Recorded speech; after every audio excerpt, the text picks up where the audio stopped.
ஆற்காடு சுரேஷின் நெருங்கிய நண்பர், பொன்னை பாலுவின் கூட்டாளி, ஆம்ஸ்ட்ராங்கின் நண்பரை கொலை செய்தவர் யார்? இந்த ரவுடி திருவேங்கடம். தமிழ்நாடு பகுஜன் சமாஜ் கட்சி தலைவர் ஆம்ஸ்ட்ராங் கடந்த 5ஆம் தேதி மர்ம நபர்களால படுகொலை செய்யப்பட்டார். அந்த வழக்கு தொடர்பா 11 பேரை காவல்துறையினர் கைது பண்ணி 5 நாள் போலீஸ் காவல் எடுத்து பரங்கிமலையில் இருக்கக்கூடிய இணை ஆணையர் அலுவலகத்துல மிக தீவிரமான விசாரணையை மேற்கொண்டுகிட்டு இருக்காங்க. ஆம்ஸ்ட்ராங்குடைய கொலைக்கு காரணமாகவும் பின்னணியாகவும் கைது செய்யப்பட்டவர்கள் கொடுத்த வாக்குமூலம் ஆற்காடு சுரேஷுடைய கொலை, அதுக்கு பழிவாங்கக்கூடிய நடவடிக்கைங்கிறது. அதன் அடிப்படையில 11 பேர்கிட்டையும் தனித்தனியா விசாரணையை காவல்துறையினர் மேற்கொண்டிருக்காங்க. அப்போதான் ஆற்காடு சுரேஷுடைய தம்பி பொன்னை பாலுடைய மொபைல் போனை செக் பண்ணும்போது அவரு திருவேங்கடத்துக்கிட்ட அடிக்கடி பேசினது காவல்துறை விசாரணையில தெரிய வந்திருக்கு.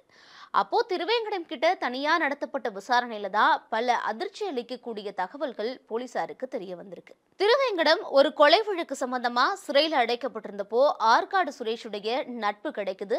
2 பேரும் நெருங்கிய நண்பர்கள் ஆகிறாங்க. அதுக்கப்புறமா ஆற்காடு சுரேஷுடைய கூலிப்படையில இணைந்து செயல்பட ஆரம்பிக்கிறாரு திருவேங்கடம்.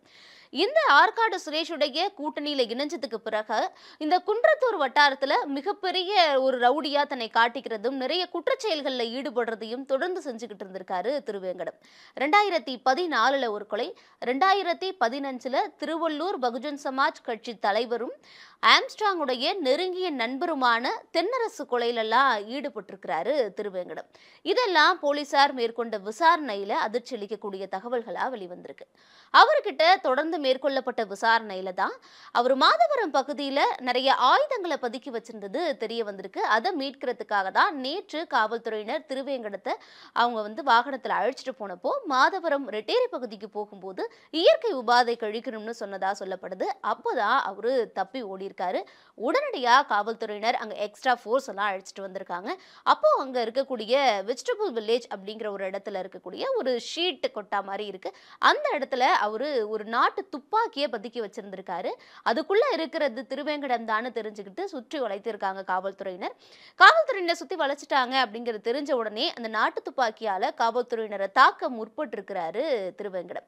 இதனால தற்காப்பு நடவடிக்கைக்காக போலீசார் திருவேங்கடத்தை என்கவுண்டர் பண்ணினதா போலீசார் வட்டாரத்துல சொல்லப்படுது. இதுதான் செய்திகள்ல வெளிவந்ததும் கூட. சரி, ஆம்ஸ்ட்ராங் கொலை வழக்குல திருவேங்கடம் என்ன பண்ணாரு அப்படின்னா, இந்த கொலை வழக்குக்கு மிக முக்கியமான அந்த ஸ்கெட்ச் போட்டவரா இருக்கிறதே திருவேங்கடம் தாங்கிறது விசாரணையில தெரிய வந்திருக்கு.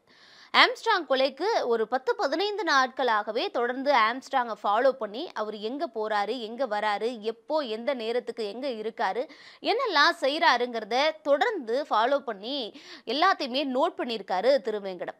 அப்போதான் வாரத்துல 3 நாள் அவர் பெரம்பூர்ல புதுசா கட்டக்கூடிய வீட்டுக்கு அந்த கட்டுமான பணிகள் எல்லாம் எப்படி போயிட்டு இருக்குங்கிறத பாக்குறதுக்கு இந்த நேரத்துக்கு வருவாருங்கிறத கண்டுபிடிச்சு சொல்றாரு அந்த கூட்டாளிகளுக்கு திருவேங்கடம். ஸோ ஒரு ஆட்டோ டிரைவர் மாதிரியும் ஃபுட் டெலிவரி பண்ற ஒரு ஆள் மாதிரியும் தொடர்ந்து ஆம்ஸ்ட்ராங்க அவர் நோட்டம் விட்டுக்கிட்டே இருக்காரு. அவரு போட்டு கொடுத்த ஸ்கெட்ச், அவரு போட்டு கொடுத்த ரூட் படி தான் எல்லாரும் கொலை செய்யறதுக்கு முற்படுறாங்க. அதே மாதிரி திட்டமிட்டா மாதிரி கடந்த 5ஆம் தேதி புதுசா கட்டக்கூடிய வீட்டுக்கு கட்டுமான பணிகளை மேற்பார்வையிட ஆம்ஸ்ட்ராங் வந்தபோது அந்த கொலை நடக்குது. அந்த ஸ்கெட்ச் போட்டு கொடுத்தது மட்டும் இல்லாம அந்த கொலை நடக்கிற அந்த சம்பவ இடத்துல கொலை நடந்ததுல அவர் ஆம்ஸ்ட்ராங்குடைய உயிர் போகிறதுக்கு மிக முக்கியமான காரணமும் திருவேங்கடம் தாங்கிறது விசாரணையில தெரிய வந்திருக்கு. கொலை செய்ய ரவுடிகள் வந்தப்போ ஒரு ரவுடியோட கையில இருக்க ஆயுதத்தையே ஆம்ஸ்ட்ராங் வாங்கிட்டதா சொல்லப்படுது. ஆனா அப்போதான் திருவேங்கடம் தன்னுடைய கையில இருந்த ஆயுதத்தால கழுத்து பகுதியிலேயே 2-3 முறைக்கு மேல ஆம்ஸ்ட்ராங்க தொடர்ந்து வெட்டியிருக்காரு. அந்த வெட்டு தான் ஆம்ஸ்ட்ராங் உயிர் போனதுக்கு மிக முக்கியமான ஒரு காரணமா சொல்லப்படுது.